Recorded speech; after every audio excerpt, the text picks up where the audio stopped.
Ini sudah ada dari Tripper Bali. Bu Retno, apakah bisa dijelaskan lebih detail tentang product development klausul 2513? Apakah harus tertuang di SOP dan bagaimana menjelaskan di SOP? Kalau mau dituang di SOP, ntar saya buka persyaratan yang 2513 ya. Ini saya tadi kenapa? Sebentar. Nah, ini ya. Yang ini ya, persyaratan product development ya. Di sini ada kata-kata bahwa product design and development procedure shall be established. Biasanya kalau ada kata-kata seperti ini, artinya berarti ada prosedur yang harus dibuat ya, harus diimplementasikan dan maintain for new products and changes to product or manufacturing ya. Jadi harus ada prosedurnya pasti. Nah, apa saja yang harus dicakup dalam ruang lingkup prosedur product development? Sebetulnya prinsip hampir mungkin kalau dulu yang pernah yang sudah menerapkan ISO 9000 ada klausul yang design and development itu sudah cukup memadai ya, sudah cukup memadai. Tetapi tadi yang saya sampaikan intinya adalah di sini bahwa produk development tersebut atau perubahan produk atau proses tersebut bisa tersampaikan dan berjalan dengan baik di lapangan dan bisa dengan melalui mekanisme change management ya. Change management ya tadi bagaimana merencanakan. Tadi contoh produk development yang tadi saya contohkan paling gampang membayangkan dari produk tepung 25 kilo ke produk retail 1 kiloan ya. Itu kategori produk development juga. Nah, bagaimana merencanakan supaya semua itu dari perencanaan awal sampai ini bisa berjalan running mesinnya, orangnya capable menjalankan SOP, IK-nya dan produknya memenuhi persyaratan regulasi. Nah, itu di change management. Kalau prosedur product development sendiri bisa mengacu. Memang di ISO 22000 tidak ada persyaratan khusus mengenai design development ya. Kalau Bapak Ibu itu yang sudah menerapkan ISO 9000 bisa mengacu klausul itu, isinya adalah bagaimana perencanaan adanya pengembangan produk itu. Inputnya dari mana? Namanya input product development itu bisa dari top management sekarang menginginkan ada perubahan produk. Nah, itu bisa dari top management, memang keinginannya top management karena top manajemennya aktif ingin mengembangkan produk, atau karena memang tuntutan konsumen. Seperti tadi, konsumen sekarang itu ibu-ibu cenderung pengennya punya belinya tepung 1 kiloan, 2 kilo atau setengah kiloan. Beli yang 1 kiloan terlalu besar gitu. Nah, itu dari perkembangan dari keinginan customer. Itu input. Lalu bagaimana membuat tahapan development? Dari tahapan development ya tadi yang saya katakan dari segi mesinnya, sarana prasarananya, metode itu SOP IK-nya, training orangnya, realisasi di lapangannya. Nah, lalu bagaimana melakukan verifikasi dari perkembangan produk development ini? Karena produk development itu biasanya ada yang melibat, kadang ada yang simpel, ada yang kompleks. R&D trial sekali gagal, evaluasi ulang lagi. Nah, itu namanya verifikasi tahapan produk development. Ya. Nah, apa yang gagal? Penyebabnya apa? Diulang lagi formulasinya. Nah, verifikasi berikutnya dicoba lagi skala labnya. Sudah berhasil? Nah, berikutnya lagi berarti dicoba skala produksi dengan mesin yang real. Nah, itu verifikasi dari tahapan product development sampai bisa rilis. Kurang lebih sih gambaran tahapannya seperti itu.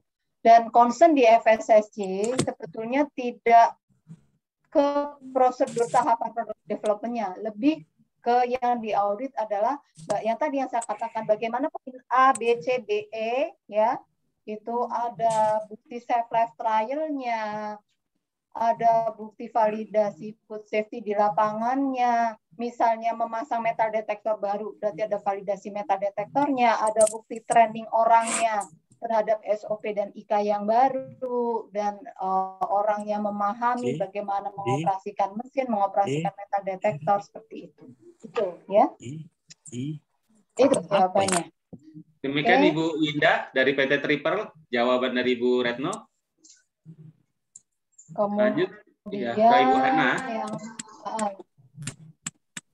Pertanyaan berikutnya, lab internal apabila tidak terakreditasi ISO 17025, uji profisiensi cukup ya, bisa. Tidak ada persyaratan lab internal harus akreditasi, tidak ada ya. Tidak ada. Sekali lagi yang tadi dipersyaratkan itu kalau tidak internal ya bisa eksternal gitu. Kalau misalnya mau tes produk, verifikasi produk dengan produk testing atau kalibrasi, ya bisa menggunakan eksternal. Lab internal dengan profisiensi. Ya, jadi tidak ada keharusan lab internal 17025, tidak ada. Terus pertanyaan yang berikutnya ini dari siapa? Tadi 17025 sudah, bawahnya siapa ya? Ibu Retno, untuk program cyber teknologi apakah masuk dalam skop versi terbaru yang menjadi isu? Ini ya cyber ya. Jadi begini. Kan di persyaratan ISO 20000 itu ada isu internal dan eksternal ya. Nah, buat Bapak Ibu perusahaan yang merasa bahwa sangat bergantung kepada misalnya teknologi yang jaringannya worldwide gitu, dan rentan terhadap cyber teknologi, masukkanlah itu di dalam aspek isu, mau isu internal atau eksternal. Menurut saya sih isu internal, karena memang tidak semua perusahaan akan memasukkan ini.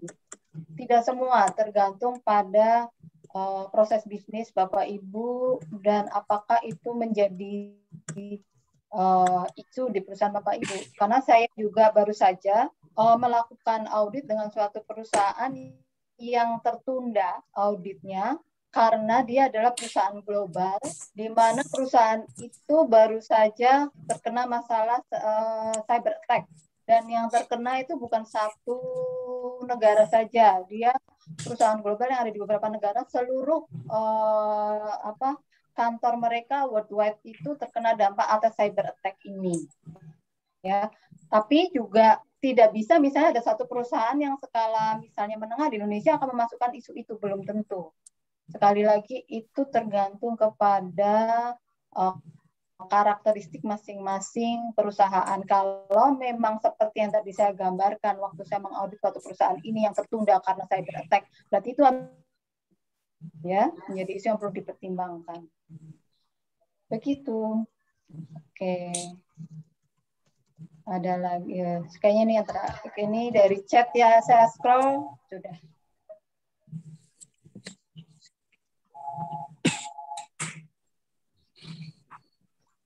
Oke. Ya, Bapak Ibu silakan.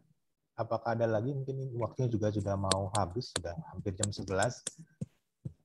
Kalau itu saya stop sharing dulu ya. Saya stop sharing ya. Oke.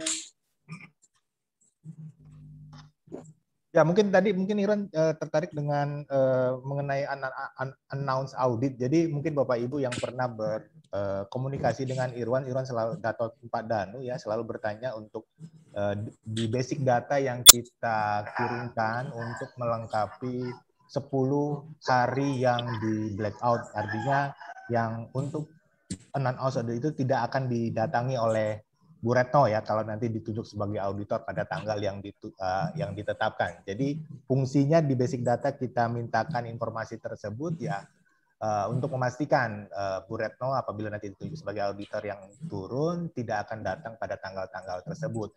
Tapi apabila di informasi tersebut tidak dilengkapi, artinya ya kita mengacu kepada mungkin hanya tanggal merah saja, tapi di luar tanggal itu kita asumsikan perusahaan yang akan diaudit siap didatangi kapan saja. Begitu ya Bu Retno yang mengenai announce audit. Iya. Kalau tidak ada informasi blackout days, berarti kita menganggap hanya hari libur nasional. Hari libur nasional, betul.